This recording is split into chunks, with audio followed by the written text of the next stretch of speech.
Well, good morning, everyone. Once again, welcome to another live this morning. Hope you're having a great start to your day. And we want to say hello to a few of our dearest friends. We thank you daily, guys, for coming on and watching us live. Of course, we're really appreciative of our audience on the podcast. I know many of you. Andrea, who was first there? Was that Michael from Norland? Let me just see if Brahim comes up here. Wendy, good morning from Markham. How are you? Marina, Newfoundland, Nick from our staff. And Carrie from Nebraska. Jeanette from our staff. Sue, how are you? Yvonne, Petawawa. Lori, Niagara Falls. Regina, how are you? And Georgie, Halifax, Nova Scotia. Donna, Park Hill. And Judy, Nouveau Brunswick. Marcia from Mexico. Beverly, New Brunswick. Annette, New Brunswick. Wow, New Brunswick, New Brunswick. Carol, West Virginia. Sandy, Washington State. Adeline from LaSalle. Babita from Brampton. Veronica, good morning. Jeanette, how is you? Deb from Motown. And Wanda, Ridgeway. Gina, Montreal. Nellie, good morning. Jeanette Kapuskasing.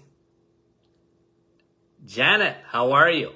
Hazel, St. John's, Newfoundland. Kadijatu. Catherine, Newfoundland. Victoria, good morning. Arlene, St. John's, Newfoundland. Leela from Verner. Diane, Thunder Bay, good morning. Carol, Mount Pearl, Newfoundland. Jeanette, how are you? And Doris, good morning from Kitchener. Millica, Stouffville. Cecilia, New Brunswick. And holy moly, how am I going to say that name? Miles. Kathy from Windsor. Fran, I didn't mean to miss you, Fran. Bruno. And Diane. Ottawa. Anne, good morning from Moncton, New Brunswick.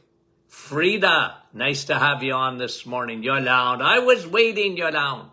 I wait for you. Lorna, Washington, Fort Washington, Maryland. Lise, Roxanne, Ashcroft, British Columbia. My word, it's bright and early. Lorraine, Grace, Mississauga. Sonia, Aylmer, and Anne. Anne says I missed her. Julie, who did I miss? Was Brahim up there? Vicky, how are you? There's Brahim. Did I miss you, Brahim, this morning? Nativity, I don't know how I miss you. I never see your name. Frances, Marie, Marlene. I don't know if it's my eyeballs, guys, or whatever it is. Kevin, I missed you too. Well, you guys know me enough. I never mean to miss you. Okay? And it's either because I'm a senior or I don't know. Wanda from Virginia, good morning. Okay. A couple of new studies came out. I just got to talk to you about it. And some of these are blow your socks off type of, you know when I say that, blow your socks off? These are studies that are very significant. And yet, probably to some extent hidden. Not going to hear a lot about it. They're not going to get a lot of ink. And really it's my job to search out these studies for you, to bring you the news behind the news in the world of health. Okay? So let me bring one out here that didn't surprise me. But a study on MS, multiple sclerosis. And this study said that there's a crucial role in vitamin B12 uptake and MS. Okay? Now, what is MS? Autoimmune. Horrendous disorder. We see more of it today than ever. Been around a long time, but, and I've talked about it a long time, MS. And this study says there's a crucial role for B12. When you can't uptake that B12 properly, you're much more at risk for MS. And again, does it surprise us? No, because we have been talking about this for a long time. B12, nerves. The myelin sheet, the protective sheet of your nerves, very much affected by B12. Okay? You get, even with neuropathy, diabetic neuropathy, or any kind of neuropathy, I always tell people, check your B12 levels. Any paresthesia in the face, around the mouth, B12. And how do you get B12 in food? Why are we so deficient today? Because people don't eat red meat. They think it's bad for them. Again, is there ever a week that goes by that I don't talk about that nonsense that's out there? It's absolute nonsense. Your body was made to eat meat, and your body especially was made to eat red meat. And why do I know that? Because of the acidity of your stomach, because the way your teeth are arranged. You're meant to eat meat, and red meat especially. You can't get B12. It's not found in the plant kingdom. It just isn't. So I'm not saying don't eat plants. I'm saying that you can't eat plants exclusively. That's what I'm saying, because you're not getting B12. You're only fooling yourself. If you're a vegetarian, you're fooling yourself. If you're a vegan, you're fooling yourself. You need to supplement. And most people need to supplement anyway. They don't get enough of it. B12 is a finicky vitamin on the best of days. And the reason I always said this for the last almost 50 years is because B12, first of all, it's almost like you need a perfect storm to even absorb it properly. Your stomach needs to have the intrinsic factor, and the intrinsic factor only works when you have enough acidity in your stomach. If you don't eat meat, you don't have enough acidity in your stomach. If you eat carbs all the time and sugars, you don't have enough acidity in your body. And I don't mean everywhere else. I mean in your stomach. We talk about it. And 80% of the population have digestive issues. And one of the biggest factors is because they eat the wrong food. They think that fiber is the most important food in the world. They've been duped. They've been lied to. It's not true. And now we're seeing major effects because of the world's paradigm shift from meat to fiber. Okay? And we're seeing people that are very devoid of vitamin B12 and vitamin D too, because that's a fat-soluble vitamin. B12 is essential. I never, do you hear me talking about the other B vitamins? No, if you eat steak, you're going to get all your B vitamins. I mean it.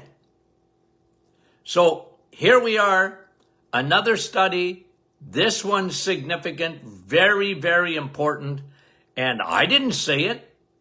Well, I have been saying it, but I didn't say this. This is a study that came out and said, look, MS very devoid of B12. Why would you not protect yourself? Why would you not protect your nerve roots? Why would you not do that?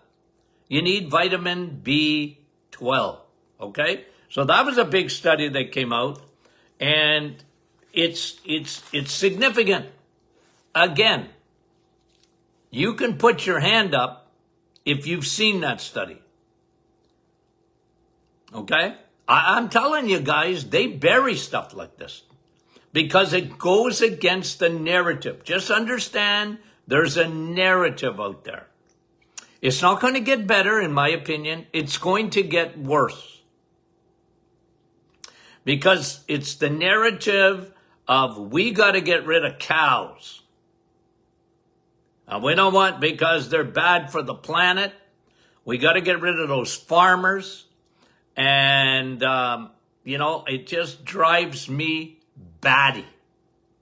Batty, okay? Here's another very significant study that was done over 4 years, and actually they're still going to wait till it's fully published, okay? It's in its third year, and in 2024, they're going to come out with it. But they sent out these preliminary findings. Again, you might have seen it. I doubt it. Here's the takeaway from the study, okay? Unless things change in the last year. But here's their takeaway. Having low LDL, okay? You know what LDL is? Low density lipoprotein, having low cholesterol. Cholesterol is the boogeyman, right? So here's a study hammering down the LDL, okay? You know what it does? Nothing. As a matter of fact, in this study, they're elevating the LDL. They want to elevate it to see if it has any correlation between plaque. Okay? That they're measuring plaque. You know what plaque is? Calcified blood vessels. Okay? And they can measure it. And you know what they're saying? There's no correlation. There's no correlation. You can elevate your LDL, and which is supposed to be bad cholesterol. There's no such thing, guys, as bad cholesterol.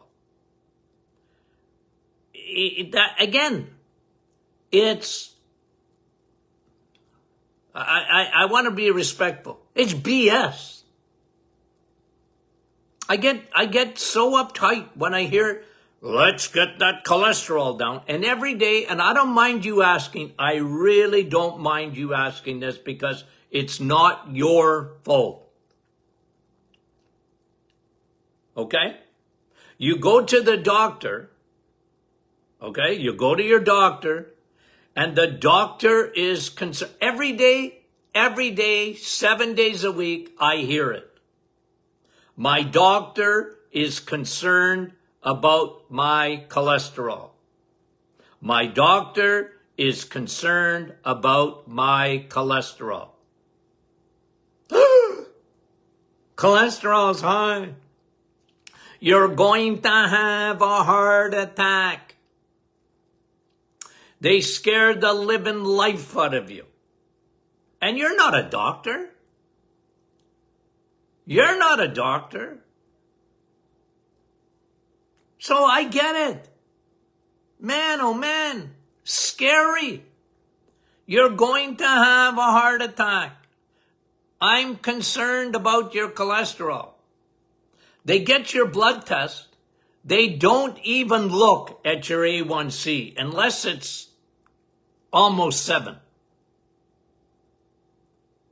That's what they should be looking at. That's what they should be looking at. Because when that A1C goes up, and when your triglycerides go up, that's what they should be looking at.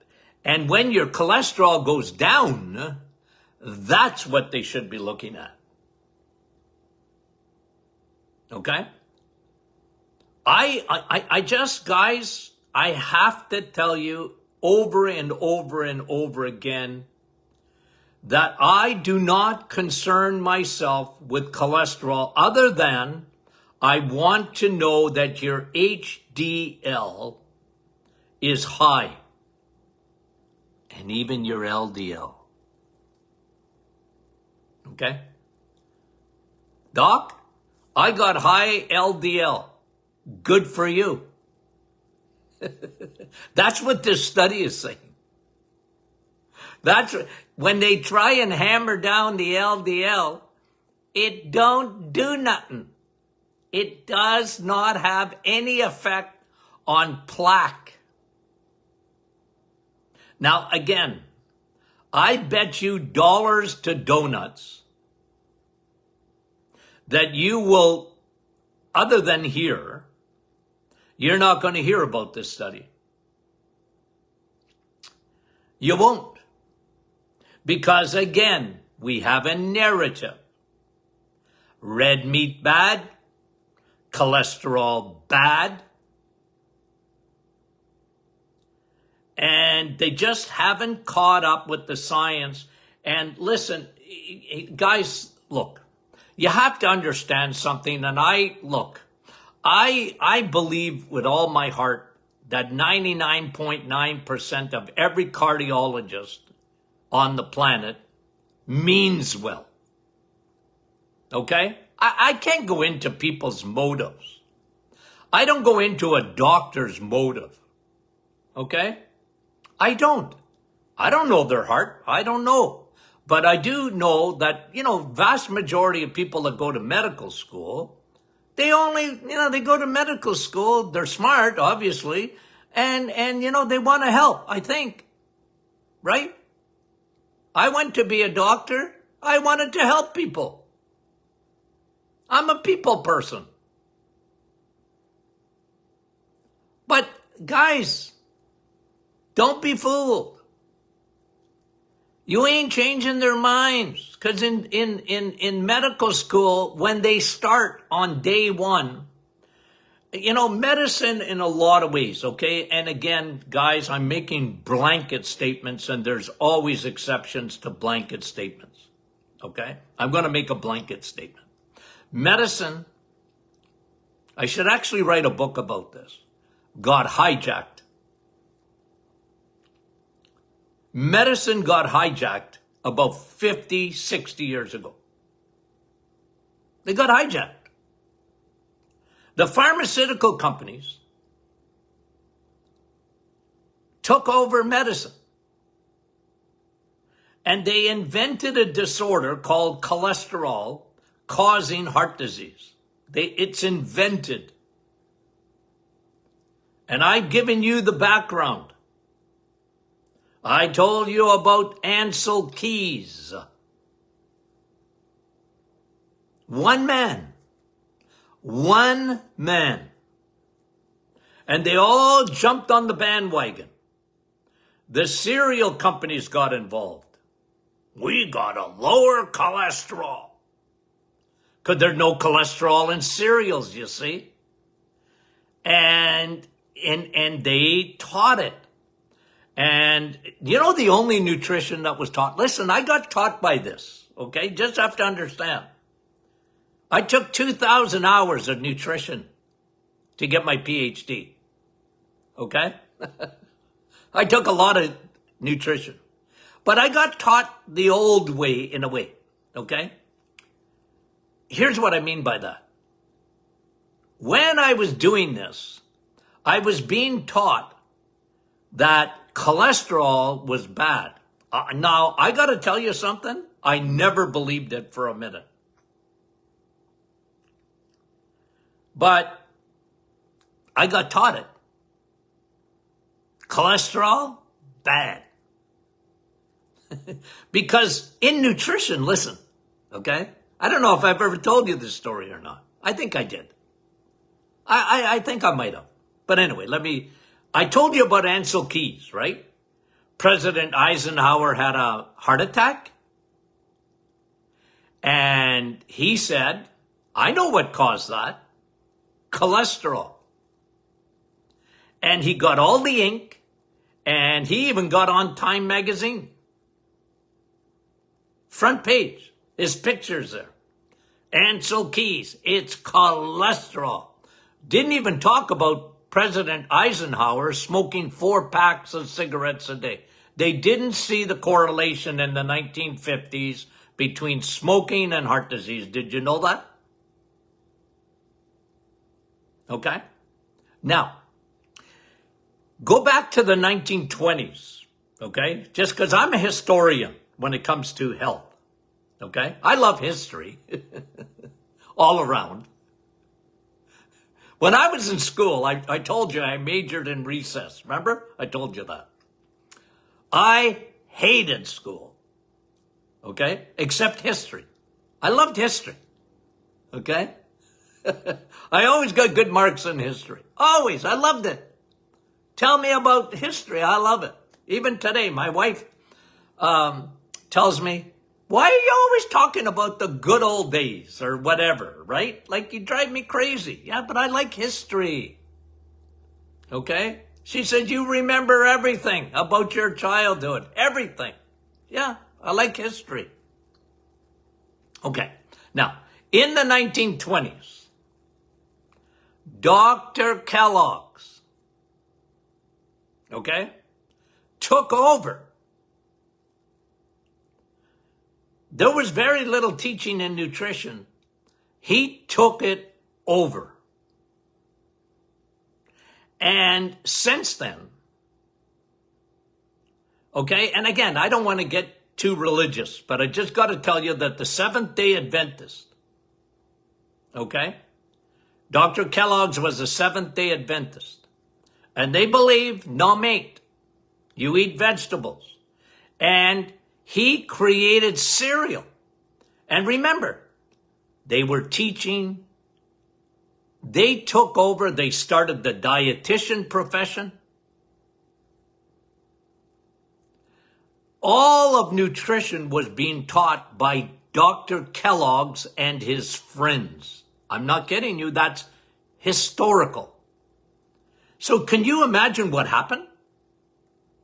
And they permeated. So if you wanted to take any nutrition, even back then, and then medical schools didn't teach nutrition. They got away from it. They left it to another profession, the dietitians and whatever. What do they teach? Look at the food pyramid. It's upside down. Because cholesterol became the boogeyman. So what happened, okay? Big food, and big pharma, because pharma, they're not stupid. If cholesterol is the problem, let's lower it. Let's find a medication to lower it. And thus, the most successful medication of all time. Not success in terms of getting rid of heart disease, but success in lowering cholesterol and success at the bank. The number one selling drug of all time is a drug to lower cholesterol. It had more sales and has more sales than aspirin, for heaven's sakes. That's a fact. Remember Dragnet? Only the facts, ma'am. Give me the facts. And that's what happened. So you have big pharma, big food. They took over medicine. And I had a dear friend, cardiologist. And they would lose their license if they didn't give you a statin drug? I said, well, what was their cholesterol numbers? Normal. Well, why do you give them statin drugs? Because I have to. It's part of the cocktail they need if they ever have a heart attack. My friend, that is what's happened. Are you going to change it? No. Am I going to change it? Nope. I'm not trying to change the world. I'm not. I'm trying to change you. I'm aiming at you. I want you to think outside the box, because that's what happened. Even in nutrition, even today, take a course on nutrition online, okay? You're going to get the propaganda. What's at the top? What's at the best? Vegetables and fruit. They're the best. And grains. You need grains. Why? Because we said so. That's why. And don't question it. If you're going to eat any meat, not much. And certainly not red. And the whole world went for it. They went for it. We have a whole world trying to lower cholesterol. And what we're finding, if they're honest, the studies are bearing this out. It don't make a hoot of difference if you are lowering your cholesterol. It don't make a hoot of difference. Not going to lower your plaque in your artery. As a matter of fact, it's the opposite. Looking for love in all the wrong places. Now, you've heard this many a time. But when, studies are coming out and they're showing, you can eat 100 eggs a week. Okay? Eat 100 eggs a week. And people have asked me that. Doc, how many eggs can I eat when I'm on the reset? I don't care. What? I don't care. You want to have 100 a week? Okay? I don't care. What? I don't care. It's only good for you. Eggs, meat, and cheese. Eggs, meat, and cheese. And you got to eat red meat. Well, Dr. Martin, I was sure red meat was acidic. That's what they told me. It's acidic. No, it's not. Dr. Martin, where am I going to get my fiber? If I don't have fiber, I ain't going to go to the bathroom. Well, drink water and drink coffee. You'll be fine. There's nothing. Listen. Linda, listen. Larry, listen. You want to feed your good bacteria? Because that's what I hear all the time about fiber. Do you know that fiber feeds your good gut? It's a prebiotic. I say nonsense. Why? Okay, you're constipated. Oh, why am I even talking about this? You're constipated. It's your thyroid. It's not fiber. You're sluggish. Why do you want to increase the volume of your number 2? Okay? You got to come out a little wee hole at the end. Why do you want to increase the volume of that?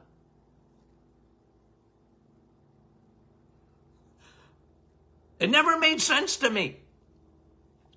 Drink water, and the best fiber is coffee. And there's nothing that will feed your good bacteria like steak. Nothing. And eggs. and cheese. You want to eat what your microbiome adores? It adores steak. That's what you got. You know how many tens of thousands of patients that I used to see had digestive trouble? And I said, listen here, Linda, would you quit eating all that fiber? What? Stop. You're irritating your gut. Your gut's irritated. It's inflamed. What do you think IBS means? Irritable bowel. My bowel is irritated. Yeah. Because you're a fiberholic. Got it?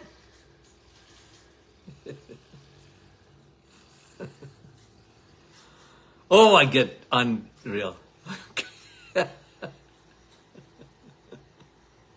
Guys, I better stop because I'm getting excited, okay? But when I see these studies, you have to understand I've been around for a long time. As my kids, grandchildren say, Grandpa, you were born in the days of Noah, weren't you? Yeah, pretty close. Okay? So guys, don't be duped. Don't be duped. Cholesterol is not your enemy, it's on your side. It's on your side. God don't trust you to make enough of it from your food. He don't trust you.